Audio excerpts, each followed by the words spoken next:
All right, welcome back to Two Guys, One Mic. This is the third attempt at filming this episode. Some technical difficulties occurred. Less than 24 hours away from week 0. Got some games tomorrow we're going to cover. It starts at 2:30 p.m. Saturday.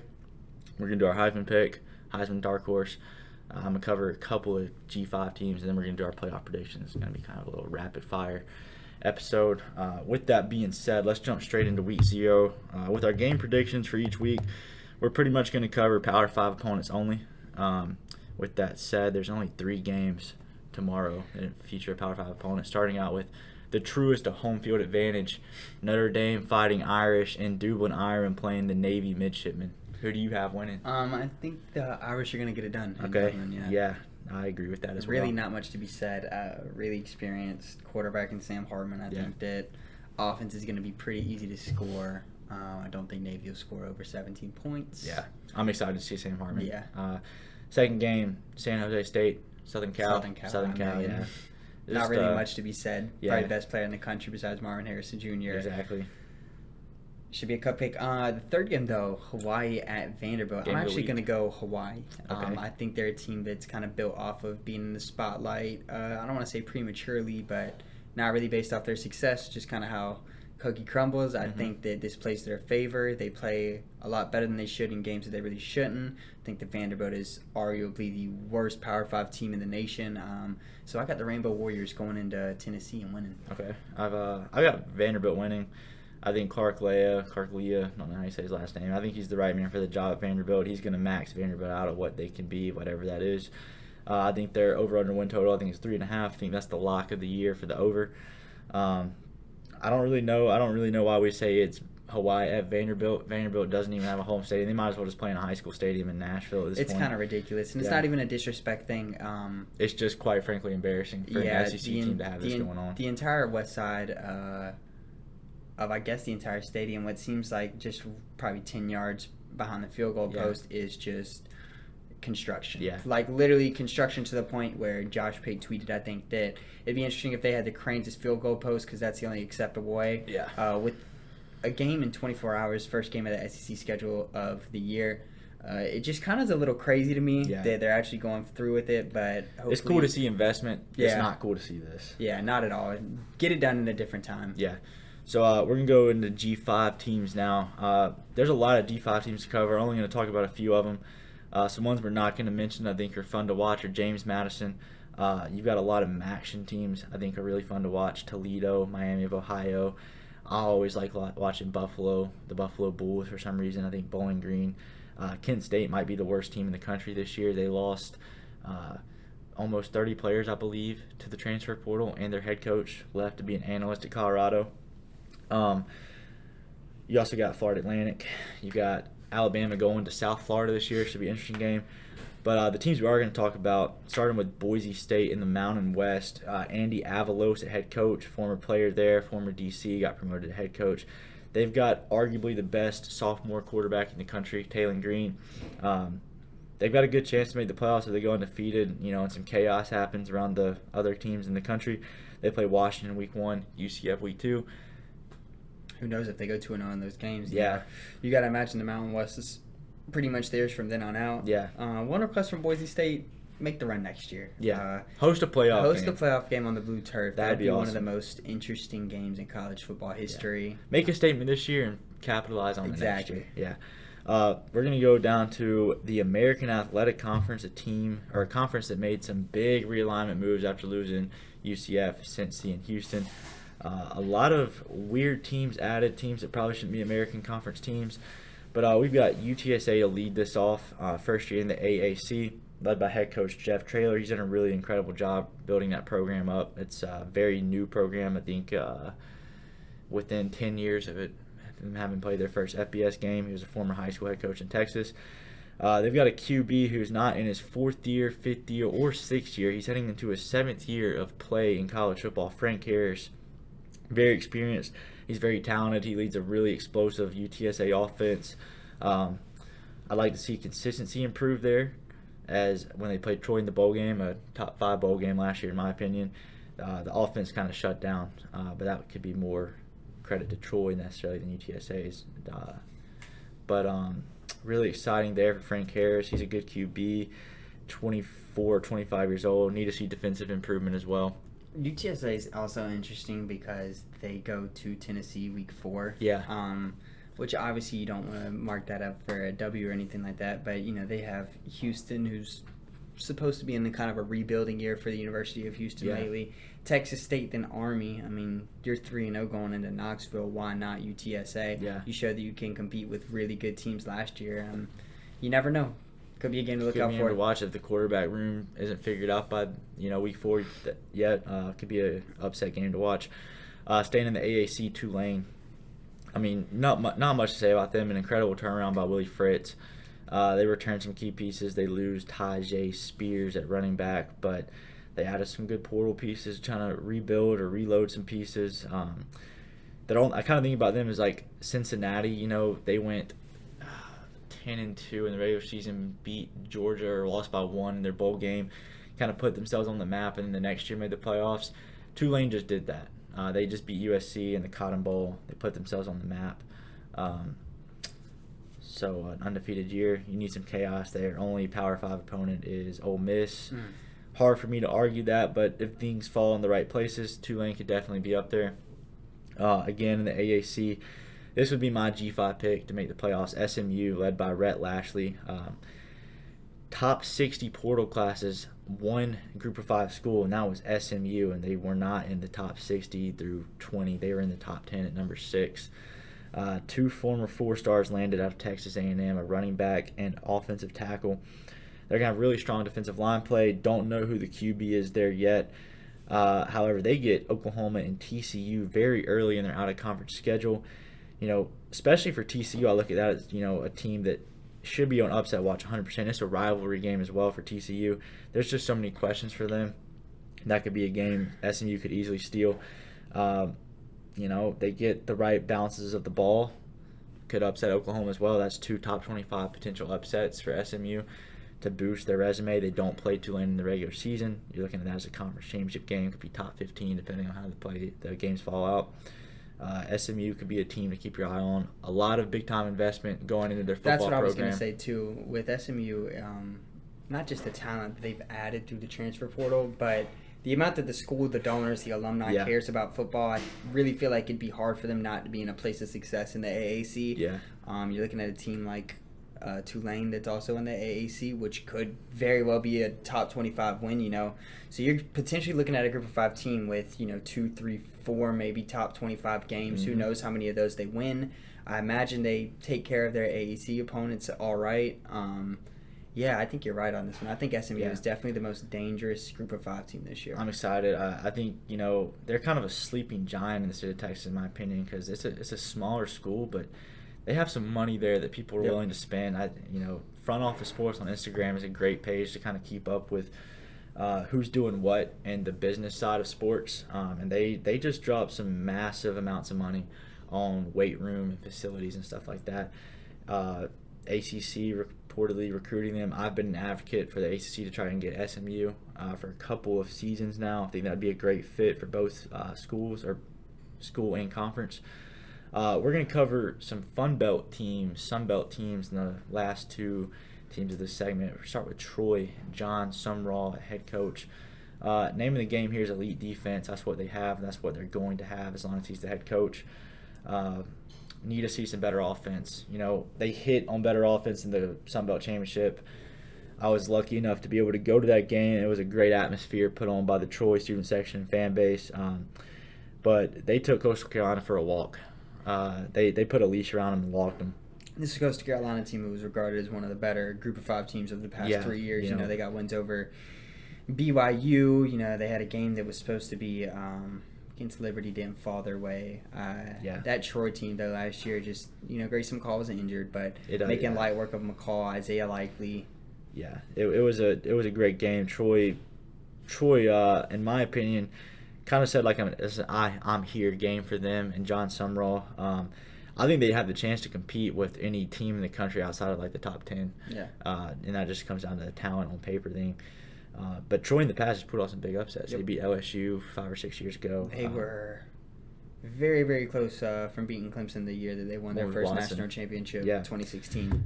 So a program that's kind of been there for a couple years. They've got a really good head coach. Staying on that kind of line there, South Alabama, Kane Womack, they beat Troy last year but did not make the SEC or Sun Belt Championship. You look at Billy Napier going from Louisiana, was it Monroe or Lafayette? One of those two. Now at Florida. I think these two coaches are kind of right up there with that. It might not be an SEC school, but Big 12 or ACC. They're two just rising stars, in my opinion, as head coaches. You got to see more consistency and more improvement on both sides of the ball at South Alabama, but they went 10-2 last year. They have every chance to do it again, and even better. They had some games where their offense was electric, some games where the defense just had a standstill performance. You want to see consistency there. G5 should be very exciting this year, though. Yeah. Doesn't really get a lot of credit in college football. Everybody's always focused on the big brands. But in weeks where, the marquee matchups aren't there, look to the G5 because there's some big-time schools in the G5 that have a chance to make a statement this year on the national scene. Going to jump to our Heisman prediction next, do who we think is going to win, and then a dark horse. I'll lead it off with my prediction. Last back-to-back Heisman champion was Archie Griffin, 1974 to 1975. I think we get it again this year with Caleb Williams at USC. Not a generational QB, but about as close as you can get to that. Elite arm talent, elite playmaker at the QB position, elite cast of weapons around him, and an elite mind for his head coach. He's got all the pieces there. He's got all the talent there. And they're going to rely on him to win games. Yeah. Kind of same thing. I went same conference, different school. I went Michael Penix out of Washington. Yeah, great pick. I think that, I talked about it in the Pac-12 video before this, but I just think that the way that Washington's schedule is so back-heavy, it kind of gives them, 6, 7, 8 weeks to prepare, get comfortable, really. Yeah. And I think that they'll probably be relying on him, too. So those first couple weeks where you necessarily don't have, your season-deciding games, I feel like Michael Penix will use that to kind of build off of last year. Yeah. Sophomore or standout running back just went down, so even his more usage is definitely going to be up. I don't know. I kind of like the way college football works in the transfer portal like this. I think that, Joe Burrow won it a couple years ago after transferring from Ohio State. Yeah. I think it's a good opportunity to give guys that deserve fresh starts a fresh start. Even at Indiana, though, the 1 year he had... people forget about that. He wasn't amazing by any means, but, he had Indiana in most games that year. I was getting excited to watch Indiana football games. Yeah. And I think that kind of effect at a school like Washington where they care. They've been to the big dance, they've been to the playoffs. Yeah, last Pac-12 team to make it. Yeah, exactly. So I just think that Washington's schedule and Michael Penix as a player is really going to put himself in a good position to be in New York by about week 7. Yeah. I think week 8, week 9, where you get into those, hard games versus Oregon, USC. Washington State's never fun just because it's a rivalry game. Mm-hmm. But I think he could really, really shoot up and then stay. Yeah, I do agree with that. Michael Penix should have been there last year. I think he will be there this year. I really like your dark horse pick, so I'm going to let you go ahead with this one. Yeah, my dark horse is Trayvon Henderson, running back from Ohio State. I think we're kind of used to these quarterback-reliant teams, and when you have probably the best overall player in college football in Marvin Harrison Jr., running back room kind of does get a little bit overshadowed, but, this is a guy that rushed for over 1,100 yards as a freshman. Yeah. Injuries held him out last year. There's a lot of uncertainty in the quarterback play for Ohio State this year. You made a good point earlier. You look at some of the best Ohio State teams ever. Elite running back play. Yeah, look back, the last back-to-back Heisman, Archie Griffin running back Ohio State. Even the last time they won a national championship in 2014, it was Zeke. So I think Trayvon Henderson is in a sneakily, that Ohio State offensive line is always just going to be dogs too. So I kind of think he's put in a position where there's not a lot of pressure on him, and I think that does nothing but help a player, and I think they're going to be running the ball a lot more than we might think, especially with guys like Emeka Egbuka and Marvin Harrison. Yeah. But I just think that they're going to be in a lot of situations late game where they don't necessarily trust the quarterback too much, so they go Trayvon Henderson. Yeah, I like that pick a lot. I agree. I know we said Ohio State could lose 4 games. That's not to hate on Ohio State. I think we just think there's some legit question marks there that they haven't had in a couple years. But, Ryan Day gets full benefit of the doubt if, they can get moderate QB play and just ride off of Traylon Henderson, Ohio State could be 13-0. Yeah. They have talent there to do it. He's going to be a big piece of the offense, and he's going to be, right now, like you said, there's no pressure on him, but he's quickly going to make a name for himself. I've got Xavier Worthy. I went with another non-QB receiver out of Texas. I think this is the year, the best year for a chance for a non-QB to win it. Yep. Xavier Worthy to me is just the second best receiver in the country, in my opinion. Yep. He hasn't really been able to show his true skill set because Texas has had to use him everywhere. They have depth at receiver now. Steve Sarkisian is going to put him in the right places to win and play good. Not a better receiver than Marv. No. Could have better stats. Better upside. Probably. Yeah, better upside. Better upside for potential, probably team success. Yeah, I agree. He's going to be a big piece of the Texas offense, big piece of a Texas playoff run potentially. Definitely keep an eye on his name. I know some people have put some betting money on him as a underdog in the Heisman race. Don't condone betting on the show, but if you're into that, Xavier Worthy's a name to watch. Kind of kicking that off, I'm going to go bottom to top for my playoff prediction. I like that. And I've got Xavier Worthy helping the Texas Longhorns get into the number 4 team in the country at 12-1. I've got them beating Bama in week 2. It's hard for me to pick Texas to lose to Oklahoma or somebody like Kansas State or Bama because I think that's when you get your A-plus football, when you have teams on a national scale. I think playing Bama early in the season, even though it's on the road, is the perfect time to do it. I think they pull off I guess that'll be an upset most likely. I think Quinn Ewers has the year he needs to. Sarkisian has a good year offensively. I think their defense has enough pieces there to get them there. I told you earlier, I think they could go 12-0 in the regular season, be the number 1 team in the country, lose a rematch like Texas Tech or Kansas State or Oklahoma, and still get in as the number 4 team, kind of like TCU did last year. Yeah, I'm thinking very similar because my number 4 team is also a 12-1 Texas that goes into Tuscaloosa and wins. Okay. I kind of think, like we mentioned before, the Big 12 is just such a rigorous conference this year that it's hard to imagine any team, but more specifically Texas, going completely unscraped. I kind of like what you said about them potentially finishing the regular season undefeated, then getting maybe tripped up in the Big 12. I kind of think the big games to look for are Kansas State. Texas Tech last week of the year is never going to be easy. Yeah. But I do think they will win the Big 12. I don't think it'll be unscraped, like I said. But that's why I also have them coming at 4. My third team was Clemson University. I think they'll go 11-1. I don't really think Florida State's there yet. I agree. I could see them maybe coming in week 4, winning after a big LSU win in week 1.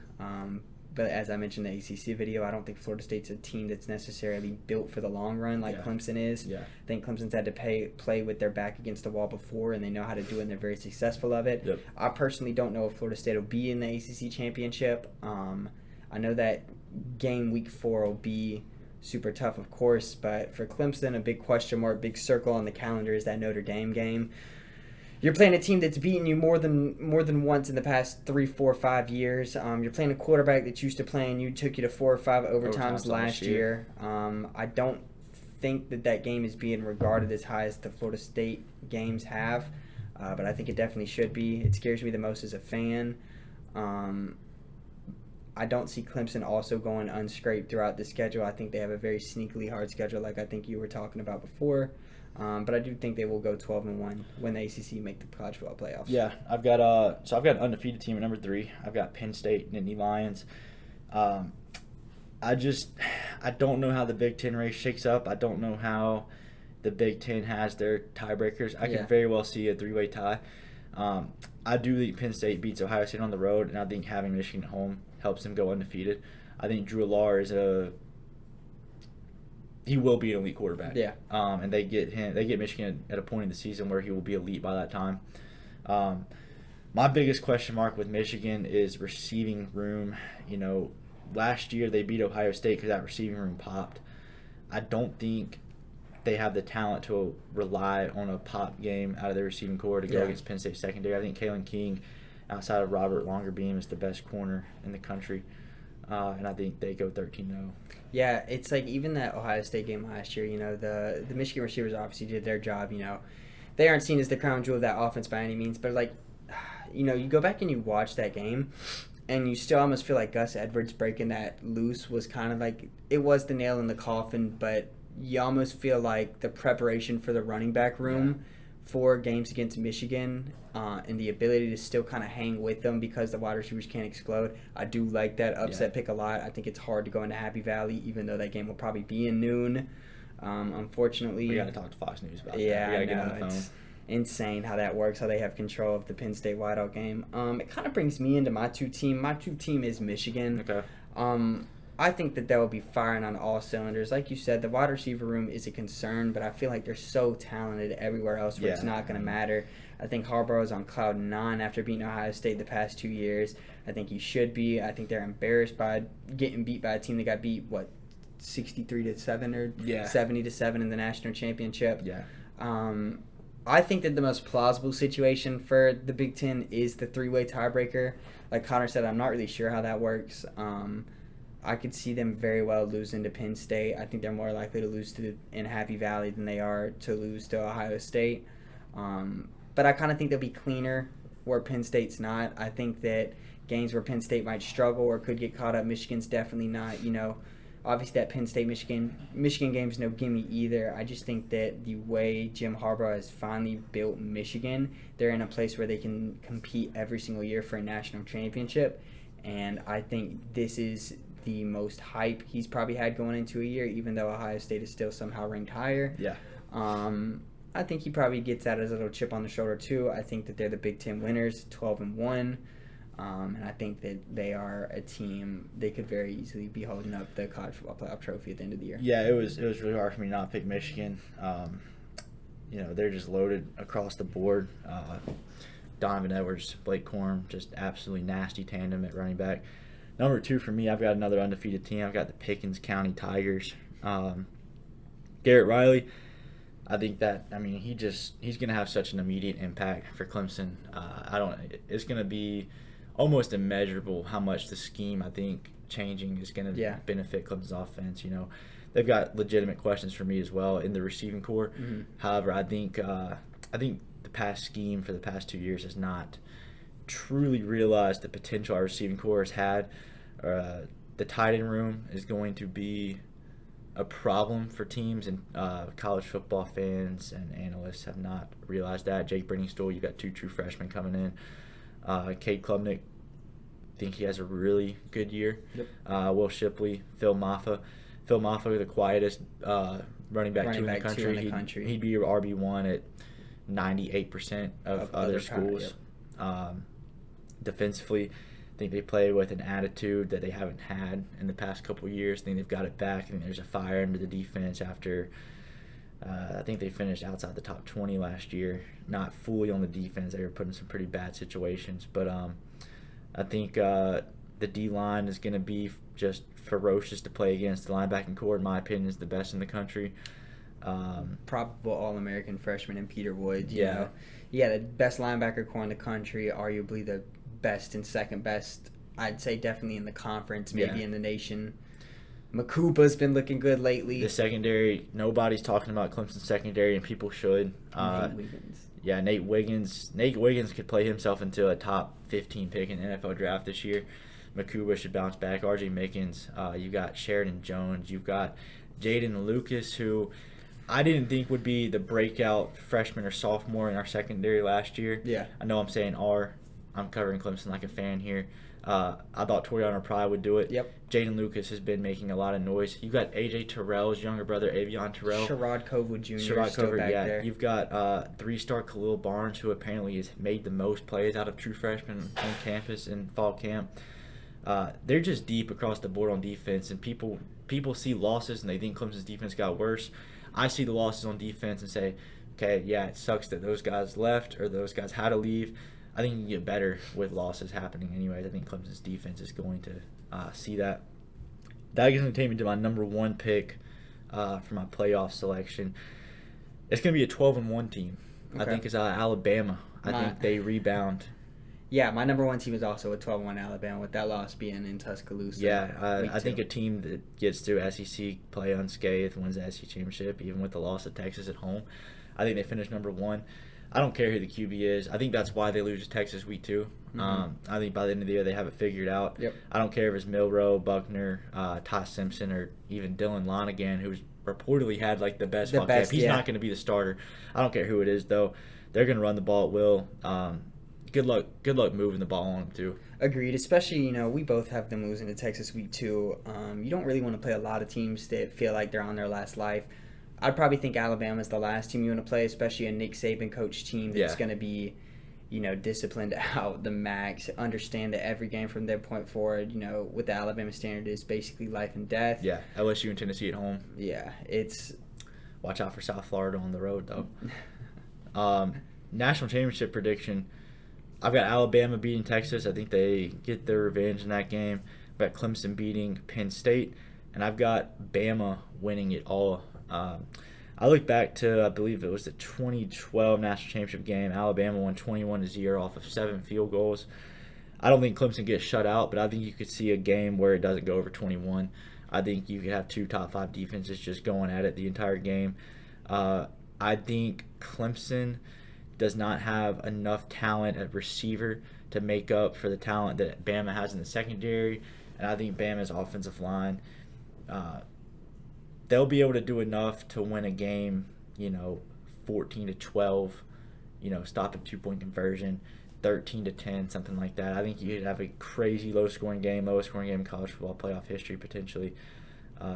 I think it could be a really exciting game, though. I've got Bama winning the national championship this year. I'm also going to go Bama over Clemson. I think that Clemson has enough star power, coaching ability, experience in situations like that to get them past the first round. I don't think, it's hard to beat a good team once. It's almost impossible to be a great team twice. Alabama is as great as it gets in terms of teams. I don't see how Texas beats them twice in a year. Yeah. And then you get to that Alabama-Clemson, kind of like what Connor was saying. I just almost feel like Clemson doesn't have the dynamic playmakers that can kind of take a game into their hands besides that quarterback and, potentially Will Shipley, Phil Moffitt duo. Even defensively, as good as our secondary is, playing a team like Alabama where it's just nothing but athletes is never going to be good. Yeah. I'm kind of a little bit opposite of Connor. I think that as of right now, I see Alabama scoring a lot of points in this game.